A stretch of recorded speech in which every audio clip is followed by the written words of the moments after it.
بسم الله والصلاة والسلام على من لا نبي بعده وعلى آله وأصحابه ومن اتبعهم إلى يوم الدين. أما بعد, les catastrophes naturelles. Une chose très importante, il est interdit d'annexer les tremblements de terre à la nature en oubliant le Créateur.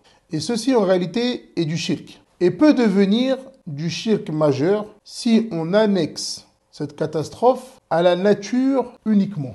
Donc on fait attention à ça et on s'en écarte. On s'écarte de ce genre de paroles qui peuvent nous faire tomber dans le shirk majeur. Ensuite, on se pose la première question. Quelle est la raison de ces catastrophes? Donc comme on l'a cité, c'est pas dû à la nature. Donc quelle est la raison? Et la raison en réalité elle est simple. La vraie raison, c'est le désordre qu'il y a sur terre.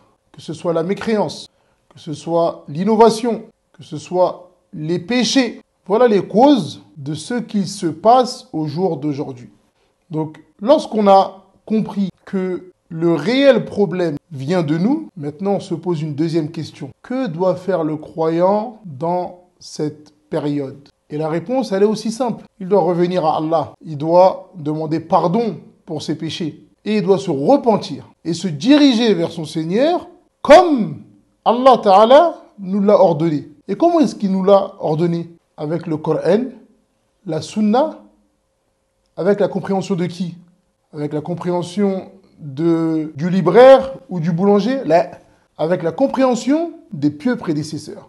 Et c'est de cette manière-là que le musulman, il va pouvoir réussir. Et bien évidemment, si on met ça en œuvre, automatiquement, on va s'écarter des innovateurs. Parce que l'innovation, elle marche pas toute seule, l'innovation. Non, il y a des gens qui portent l'innovation. Donc on va s'écarter des personnes qui réfléchissent avec leur cerveau, des personnes qui n'ont aucun niveau religieux, mais qui se permettent de s'asseoir et de parler de religion. Je vais vous poser une question. Lorsque vous allez, ou l'un d'entre nous est malade, où est-ce qu'il va? Il va à l'hôpital et il cherche le meilleur des médecins. Il va questionner dans son entourage, est-ce que telle personne ou tel médecin il est compétent? Quels sont ses diplômes? Lorsqu'on va à la boulangerie, on va demander est-ce que telle boulangerie elle est bonne? Lorsqu'on va au mécanicien, on va demander est-ce que tel mécanicien il est bon? Est-ce qu'il est fort? Est-ce qu'il a déjà réparé ta voiture? Et lorsqu'on va avoir un problème, celui qui va être malade, il ne va pas aller voir le mécanicien. Et celui qui va avoir un problème de voiture, il ne va pas aller voir le pharmacien. Mais malheureusement, au jour d'aujourd'hui, pour la religion, tout le monde parle. Le boulanger, le mécanicien, le pharmacien, tout le monde a son avis sur la religion. Ce n'est pas comme ça en réalité. C'est pas comme ça. Chaque personne, elle a sa spécialité. Et pour la chose qui est la plus importante pour vous, votre religion, le jour où vous achetez une baguette qui n'est pas bonne, vous finissez de la manger, vous dites, vous n'allez plus acheter du pain là-bas. Mais la religion, c'est pas comme ça.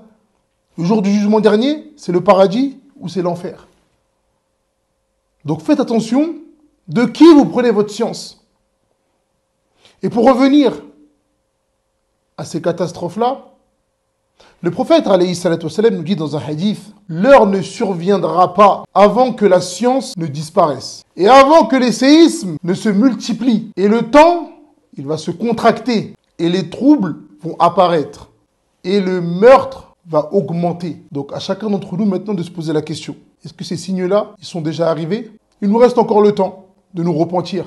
Mais on ne sait pas. Est-ce que au jour d'aujourd'hui, là, est-ce que c'est notre dernier jour? Ou est-ce qu'il nous reste encore quelques années? Dans tous les cas, dans le doute, on se dirige vers Allah. On se repent. On demande à Allah Ta'ala de nous guider vers le droit chemin. Wallahu musta'an. Wa sallallahu ala nabiyyina Muhammad. Wa ala alihi wa ashabihi ajma'in.